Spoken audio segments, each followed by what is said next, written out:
রমাদানের আর দুইটা কাজ। এক হচ্ছে লাইলাতুল কদর তালাশ করবে।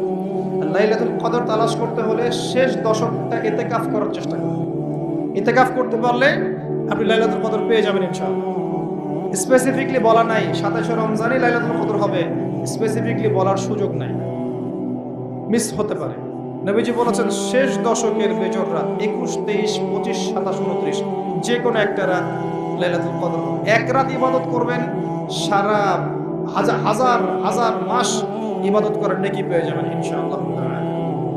এই রাতে দোয়া করলে দোয়া কবুল হয়ে যায়। আল্লাহ পাক আমাদেরকে লাইলাতুল কদর পাওয়ার তৌফিক দান করুন, ইতিকাফ করার তৌফিক দান করুন। আরেকটা কাজ যেখান থেকে আমি আসবো, কোরআনময় রমাদান। রমজান মাসে সবচেয়ে বড় যে কাজটা, এটা দিয়ে শেষ করছি, শোনেন, এখানে একটু সময় নিব, আমি একটু ধৈর্য ধরেন। রমজান মাসের সবচেয়ে বড় কাজ এবং রমজান মাস যে কারণে মহামান্বিত বা মহিমান্বিত, শব্দটা হয়তো আমি ভুল বলেছি, তো সেটা হচ্ছে আল কোরআনুল কারীম। রমজান মাস সেই মাস যেই মাসে কোরআন নাজিল করা হয়েছে। কি কারণে রমজান মাসে এত ফজিলতময়? প্রশ্নটা কি একটা যৌক্তিক প্রশ্ন না? শাবান মাসে কেন এত কিছু নয়? রজব মাসে নয় কেন? রমজান মাসেই কেন? উত্তর একটা উত্তর, যে শাহরু রমাদানাল্লাযী উনজিলা ফীহিল কোরআন। রমজান সেই মাস যেই মাসে আমি কোরআন নাজিল করেছি। কি জন্য নাজিল করেছেন আল্লাহ পাক? হুদাল লিন্নাস, এটা মানব জাতির জন্য হেদায়েত, ওয়া বাইয়িনাতিন মিনাল হুদা, এবং এটা সুস্পষ্ট একটা প্রমাণ, ওয়াল ফুরকান, এবং সত্য মিথ্যার মানদণ্ড, ইলা আখির আয়াত। সূরা কদরে আল্লাহ বলছেন ইন্না আনজালনাহু ফি লাইলাতুল কদর, আমি লাইলাতুল কদরে কোরআন নাজিল করেছি। আর কদর কোন মাসে? শাবানে না রজবে না রমজানে? তাহলে রমজান মাসে কোরআন নাজিল হয়েছে, প্রমাণ হলো। রমজান মাসে আল্লাহ পাক কোরআন নাজিল করেছেন কোথায়? এবার আপনাকে দেখাচ্ছি। এই যে আইয়ামে জাহেলিয়াতে। কোথায়? আইয়ামে জাহেলিয়াতে, যখন একটা যুগের মধ্যে শিরক আছে, সুদ আছে, ঘরে ঘরে শিরক, ঘরে ঘরে সুদ, ঘরে ঘরে মাদক, ঘরে ঘরে মেয়েদের অবমাননা এবং গোত্রীয় হানাহানি, কাটাকাটি, মারামারি, জেনা, ব্যভিচার ভর্তি একটা সমাজের মধ্যে। এখানে রমজান মাসে লাইলাতুল কদরে আল্লাহ কোরআন নাজিল করছে। কথা কি বুঝতে পারছেন? এবার এই মাসটাকে আল্লাহ পাক সম্মানিত করে দিলেন। তাহলে রমজান মাসের মূল কাজটা কি? কোরআনকে সময় দেয়। এই মাসের মূল বিষয়টা কি? আল কোরআন। এখন আসেন, এই জাহেলি যুগে কোরআন নাজিল হলো মাত্র 23 বছর পর। কত বছর? মাত্র 23 বছর কোরআন অনুযায়ী চলার পরে দেখা গেল ওই জাহেলি যুগের মধ্যে কোনো শিরক নাই, ওই জাহেলি যুগের মধ্যে কোনো সুদ নাই, ওই জাহেলি যুগের মধ্যে কোনো নারীর অবমাননা নাই, ওই জাহেলি যুগের মধ্যে কোনো রকমের মাদক নাই, এই জাহেলি যুগের মধ্যে, ওই জাহেলি যুগের কোনো গোত্রীয় হানাহানি নাই, সবাই ভাই ভাই হয়ে গেছে। সুবহানাল্লাহ। কত বছর? 23 বছর। কিভাবে চলেছেন? এই আল্লাহর কিতাব আল কোরআনুল কারীম, এর শিক্ষা এবং এর ব্যাখ্যা সুন্নাহ, এটাকে ফলো করে চলা হয়েছে 23 বছর, মাত্র 23 বছর। এখন সেই আল্লাহ কি নাই? সেই নবী নাই? নবী জীবিত না থাকলেও তার সুন্নাহ নেই, এবং সেই কিতাব আমাদের মাঝখানে নাই? সবই আছে। সেই আল্লাহ থাকেন, সেই নবীর সুন্নাহ থাকে, এবং সেই কিতাব আমাদের মাঝে থাকে, তাহলে আমাদের জাহিলিয়াতগুলো দূর করা সম্ভব না? কি করবেন রমজান মাসে কোরআনকে? আপনি জেনেছেন রমাদান মাস কোরআনের মাস। এই মাসটাকে আপনি কিভাবে মূল্যায়ন করবেন? আমি কয়েকটা ক্লাসিফিকেশন বলছি, লিসেন, এই জায়গাটা একটু ভালো করে শুনুন। 1 নাম্বার, বিভিন্ন শ্রেণীর মানুষ থাকে। এক শ্রেণীর মানুষ আছে আমাদের সমাজে যারা আলিফ বা তা সা মোটেই জানে না। আছে? আছে? এমন অনেক মানুষ আছে, এদের সংখ্যা কিন্তু কম না, প্রচুর মানুষ এরা আলিফ বা তা সা উচ্চারণ করতে পারে, কোরআন বিশুদ্ধ করে একটা আলহামদুলিল্লাহি রাব্বিল আলামিন এটা পড়তে পারে না, বানান করে করে পড়তে পারে না। আছে না? এক কথায় বিশুদ্ধ তেলাওয়াত করতে পারে না, এমন মানুষের সংখ্যা কম না বেশি? প্রচুর। তাদের জন্য এই রমজানের টার্গেট হচ্ছে তাদেরকে এই রমজানের মধ্যেই কোরআন তেলাওয়াত করা শিখতে হবে। এতটুকু পারবেন? পারবেন না? ভয় পাচ্ছে? রমজান 1 মাস সময় লাগার কথা না, আপনার 20 দিন সময় লাগবে কোরআন তেলাওয়াত শিখতে ইনশাআল্লাহ। বিশ্বাস হচ্ছে না? হয়তো আপনি দ্রুত গতিতে পড়তে পারবেন না, কিন্তু পড়তে পারবেন। আপনি মদ, মাখরাজ, তাজবিদগুলো শিখতে পারবেন। এখন আপনার জন্য টার্গেট যারা কোরআন মোটেই তেলাওয়াত করতে পারেন না, এই মাসে 1 মাসের মধ্যে আপনি কোরআন তেলাওয়াত করা শিখবেন, এটাই আপনার টার্গেট। পারবেন? মনে রাখবেন নবী সাল্লাল্লাহু আলাইহি ওয়াসাল্লাম বলেছেন ইকরাউল কোরআন, তোমরা কোরআন তেলাওয়াত করো। ফাইন্নাহু ইয়াতি ইয়াউমাল কিয়ামা শাফিআন লিআসহাবিহি, কোরআন কিয়ামতের দিন তার পাঠকারীর জন্য সুপারিশকারী হবে ইনশাআল্লাহ। খায়রুকুম মান তাআল্লামাল কোরআন ওয়া আল্লামা, তোমাদের মধ্যে সেই ব্যক্তি শ্রেষ্ঠ বা উত্তম যে নিজে কোরআন শেখে অন্যকে শেখায়। আরো হাদিস এসেছে নবী সাল্লাল্লাহু আলাইহি ওয়াসাল্লাম বলেছেন আল্লাযী ইয়াকরাউল কোরআন ওয়া হুয়া মাহিরুম বিহি, যে ব্যক্তি কোরআন তেলাওয়াত করে এবং তার উপর দক্ষ হয়, মা'আস সাফরাতিল কিরামিল বাররা, সেই ব্যক্তি সম্মানিত ফেরেশতাদের সাথে হাসর করবে। ওয়াল্লাযী ইয়াকরাউল কোরআন ওয়া ইয়াতাতা'তাউ ফিহি, আর যে ব্যক্তি কোরআন তেলাওয়াত করে কিন্তু করতে গিয়ে আটকে যায়, ওয়া হুয়া আলাইহি শাক, এটা তার জন্য কষ্টকর হয়, ফালাহু আজরান, তার জন্য ডাবল পুরস্কার আছে। একটা হাদিসে তিরমিজির হাদিসে নবীজি বলেছেন যে মান করা হারফাম মিন কিতাবিল্লাহি ফালাহু হাসানা, যে ব্যক্তি একটা হরফ পড়বে আল্লাহর কিতাবের, আলিফ লাম মিম, লা আকুলু আলিফ লাম মিম হারফুন, নবীজি বলেন আমি বলছি না যে আলিফ লাম মিম তিনটা মিলে একটা হরফ, বাল আলিফুন হরফ, লামুন হরফ, মিমুন হরফ, আলিফ একটা হরফ, লাম একটা হরফ, মিম একটা হরফ, প্রত্যেকটা হরফে তার 10টা করে নেকি হবে ইনশাআল্লাহ। আল হাসানাতু বিআশরি আমসালিহা, একটা নেকিকে 10 দিয়ে গুণ করা হবে। আর রমজান মাসে যে কোনো নেক আমল 70 গুণ বাড়িয়ে দেওয়া হয়। আল্লাহ চাইলে 700 গুণ বাড়াতে পারেন, আল্লাহ চাইলে অপরিসীম বাড়াতে পারেন। আল্লাহ তিলাওয়াত শিখবেন। তো যাদের কোরআন তেলাওয়াত করার যোগ্যতা নেই, এই মাসে কি টার্গেট দিলাম ভাই? এই মাসে আপনি ন্যূনতম টার্গেট জাস্ট কোরআন তেলাওয়াত শিখবেন, পারবেন ইনশাআল্লাহ? অনেকের মধ্যে কনফিউশন আছে না, আমারটা হচ্ছে কি হচ্ছে না, আছে না, সঠিক হচ্ছে কি হচ্ছে না। আপনিও এই টার্গেটে থাকেন, আপনি এই মাসে কোরআন আবার তেলাওয়াত করা শিখবেন। কিভাবে শিখবেন? মাদ্রাসায় কোর্স করানো হবে, আপনি মাদ্রাসায় যাবেন। অনলাইনে যদি কোর্স করায় কেউ, অনলাইনে কোর্স করবেন, অথবা বাসায় একটা আরবি শিক্ষক নেবেন, অথবা মসজিদ ভিত্তিক এই মাসব্যাপী কোরআন শিক্ষার কার্যক্রম চালু করবেন। করা যাবে ইনশাআল্লাহ। এটা উচিত রাষ্ট্র থেকে চালু করে দেয়া মাসব্যাপী কোরআন শিক্ষার কার্যক্রম। এটা করতে পারলে সবচেয়ে ভালো হতো, এই দেশ থেকে যত মহামারীর ভাইরাস সব চলে যেত। বিশ্বাস করেন না? কোরআনের বরকতে সব বিপদ আপদ কেটে যেতে পারে। সূরা বনী ইসরাঈল আল্লাহ পাক বলেছেন যে ওয়াইদা ক্রাআতাল কোরআন, হে নবী আপনি যখন কোরআন তেলাওয়াত করবেন বা করেন, জাআলনা বাইনাকা ওয়া বাইনাল্লাযিনা লা ইউমিনুনা বিল আখিরাহ হিজাবান মাসতুরা, যখন আপনি কোরআন তেলাওয়াত করেন তখন আপনার এবং ওই জগৎ, যেই জগৎটা আল্লাহ এবং পরকালে বিশ্বাস করে না, এদের মাঝখানে, মানে ইমানদার এবং এর শত্রুদের মাঝখানে আমি আল্লাহ একটা অদৃশ্য পর্দা স্থাপন করে দিয়েছি। ওই দিক থেকে কোনো ক্ষতি আপনাকে স্পর্শ করতে পারবে না। যাই হোক, এটা আপনাদের টার্গেট। 2 নাম্বার, দ্বিতীয় শ্রেণীর মানুষ যারা কোরআন মাশাআল্লাহ তিলাওয়াত করতে জানেন এবং আপনার কনফিডেন্স আছে। এখানে একটা কথা বলতে ভুলে গিয়েছিলাম যে আপনাকে শয়তান 3 ভাবে বিভ্রান্ত করতে পারে। একটা হচ্ছে শয়তান কিন্তু আপনাকে বোঝাতে পারে যে আপনি অনেক জানেন, আপনার জানার দরকার নাই, এটা শয়তান আপনাকে বোঝাতে পারে। 2 নাম্বার বোঝাতে পারে যে আপনার দ্বারা হবে না, আপনি পারবেন না। আমার কথাটা মনে রাখেন। 3 নাম্বার বোঝাতে পারে যে আমার অনেক সময় পরে আছে, পরে শিখে নিবে, এত তাড়াহুড়োর কি আছে। এই 3টা অস্ত্র শয়তানের বড় বড়। আরেকটা অস্ত্র আছে 4 নাম্বার, সেটা হলো শিখতে গিয়ে দেখবেন শয়তান ওয়াসওয়াসা দিবে, এক টিচার ভালো না, ওস্তাদ ভালো না। এটা একটা ওয়াসওয়াসা।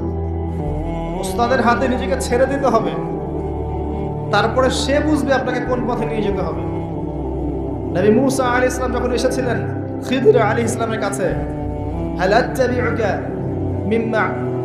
আত্তাবিউকা আন তুআল্লিমানি মিম্মা উল্লিমতা রুশদা, তিনি এসে বলেছেন, হে খিদর আমি কি আপনার সাথে থাকতে পারি এই শর্তে যে আল্লাহ আপনাকে যে জ্ঞান শিখিয়েছেন আমাকে শেখাবেন? তখন খিদর আলাইহিস সালাম বলেন, ইন্নাকা লান তাস্তাতিআ মা'ইয়া সাবরা, তুমি তো আমার সাথে ধৈর্য ধরতে পারবে না। ধৈর্য ধরে ওস্তাদের কাছে সুপর্দ করতে হয়, তারপরে জ্ঞান পাওয়া যাবে ইনশাআল্লাহ। এত অস্থির হলে হবে না। 2 নম্বর শ্রেণী যারা পড়তে পারেন তাদের জন্য নসিহত হচ্ছে, এই রমজান মাসে আপনার টার্গেট এই কিতাব আপনি একবার খতম করবেন, একবার অনলি। পারবেন?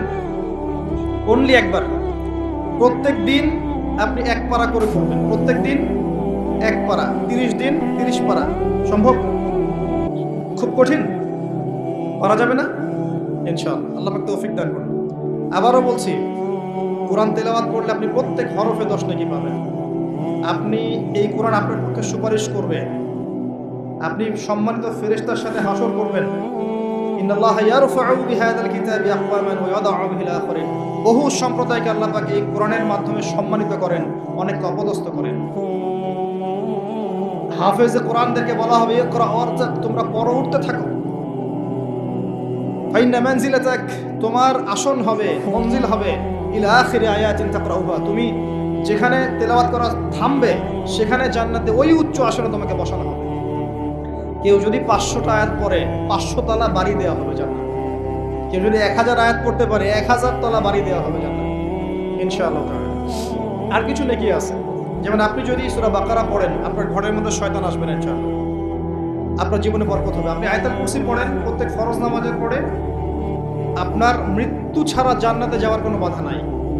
সূরা মুলক পড়েন রাতের বেলা, এটা আপনাকে কবরের আযাব থেকে বাঁচাবে। সূরা ইয়াসিন পড়েন, আপনার হাজত পূর্ণ হয়ে যেতে পারে ইনশাআল্লাহ। আপনি সূরা বাকারার শেষের আয়াতগুলো পড়েন, 3টা আয়াত, সারা রাত নফল নামাজের নেকি পাবেন। অনেক ফজিলত, এটা বলে শেষ করতে পারবো না, আমি গুটিয়ে নিচ্ছি।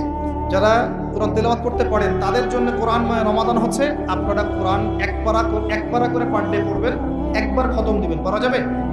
আল্লাহ পাক তৌফিক দান করুন। 3 নাম্বার, তারা যারা হাফেজে কোরআন, তাদের টাস্ক হচ্ছে এই কোরআন রমাজান মাসে পুরোটা আবার হিফজের চর্চা করবেন। অনেক সময় ইয়াদদাশ কমে যায় না, অনেকে আমরা ভুলে যাই না।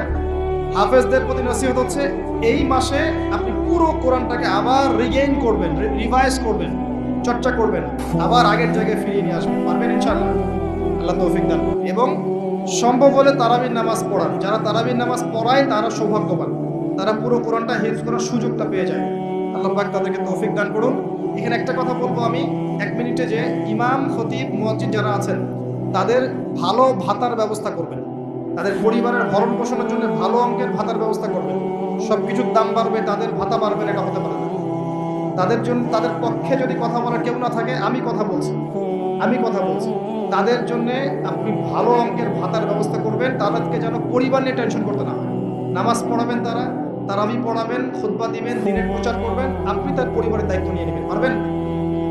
এটা করতে না পারলে তো আল কোরআন আলো ঘরে ঘরে জ্বলবে না। কোরআনওয়ালা মানুষের যদি সমস্যায় থাকে তাহলে কোরআনের কথা কে বলবে? কে নামাজ পড়াবে আর কে আপনাকে তারাবি পড়াবে? তারা অনেক মাজলুম এবং অসহায়, তারা মুখ ফুটে অনেক কথা বলতে পারে না, তাদের পক্ষে কথা বলার মানুষ খুব কম। তাদেরকে ভালো অঙ্কের অনারিয়ামের ব্যবস্থা করবেন, এটা করা উচিত আমাদের সবার। একটি ইমামের বেতন 5,000 10,000 টাকা, কিভাবে সংসার চলবে? সংসার চলতে পারে না। আল্লাহ পাক তাদেরকে প্রশস্ত রিজিকের ব্যবস্থা করুন, আমিন। আমাদের মানসিকতা পরিবর্তন করুন, আমিন।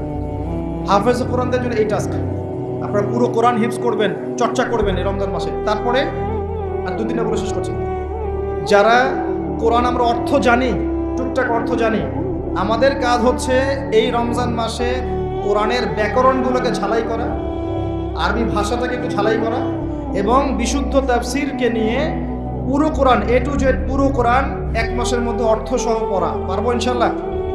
যারা আমরা অর্থ সহ পড়তে আগ্রহী বা টুকটাক আরবি ব্যাকরণ ভাষা জানি, তাদের উপর দায়িত্ব হচ্ছে এই রমজান মাসে পুরো কোরআনটা অর্থ সহ পড়ার চেষ্টা করা। আল্লাহ পাক আমাকে আপনাদের সবাইকে তৌফিক দান করুন। এখানে আমি একটা সহজ কথা বলছি। আল কোরআনুল কারীমের মধ্যে 600টা পৃষ্ঠা আছে। কয়টা পৃষ্ঠা? এই কিতাবের মধ্যে 600 পৃষ্ঠা আছে। প্রত্যেক 20 পৃষ্ঠায় একটা করে পারা শেষ হয়, এবং প্রত্যেকটা পৃষ্ঠায় আপনি 15টা করে লাইন পাবেন। প্রত্যেকটা লাইনে আপনি গড়ে 9টা করে শব্দ পাবেন। 9টা শব্দ, কোন লাইনে 10টা থাকতে পারে, কোন লাইনে 8টা থাকতে পারে, গড়ে 10টা শব্দ, 9টা শব্দ থাকবে। এবং এক পৃষ্ঠায় 135 থেকে 140টা শব্দ থাকে। কথা কি বুঝতে পারছেন? এভাবে হিসাব করলে দেখা যায় এই 600 পৃষ্ঠার কিতাবের মধ্যে সব মিলিয়ে শব্দ আছে 77,800টা। কতটা?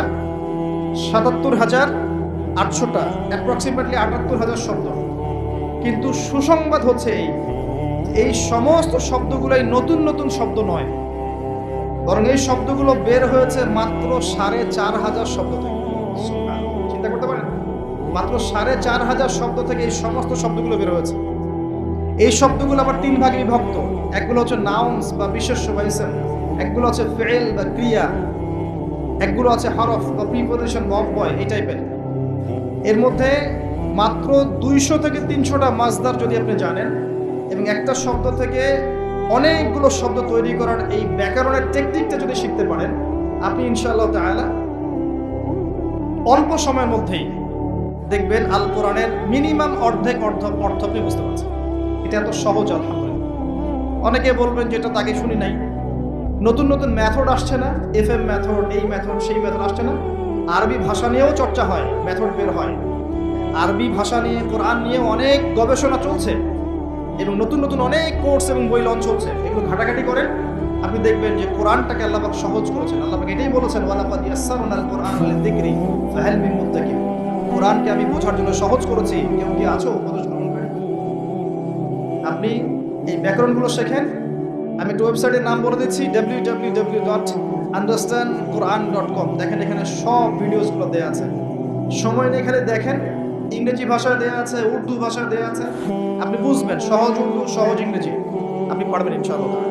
একটু সময় দেন, 6টা মাস, 1টা বছর সময় দেন, আপনি ইনশাআল্লাহ আল কোরআনের মিনিমাম 60 থেকে 70% অর্থ করতে পারবেন ইনশাআল্লাহ। বাকি যেগুলো পারবেন না সেগুলো একটু কঠিন, সেগুলো আপনাকে আরো উচ্চ লেভেলের বই পড়তে হবে, আলেম ওলামার কাছে গিয়ে পড়ে থাকতে হবে, গ্রামার শিখতে হবে, ব্যাকরণগুলো শিখতে হবে। আস্তে আস্তে আস্তে আপনি পারবেন ইনশাআল্লাহ। শুধু সূরা ফাতিহাতে যে কয়টা শব্দ আছে, 19টা 20টার মতো শব্দ থাকতে পারে। এই শব্দগুলো কোরআনে ঘুরে ঘুরে এসেছে প্রায় 7800 বার। কতবার? 7800 বার। এই শব্দগুলো আলহামদুলিল্লাহি মালিক আর রহমান আর রহিম ইয়াকা ওয়া না'বুদু নাস্তাঈন, এই শব্দগুলো ঘুরে ঘুরে কোরআনে এসেছে প্রায় 7800 বার। এর অর্থ জানেন? অর্থ হচ্ছে আপনি কোরআনের 7800টা অর্থ জানেন।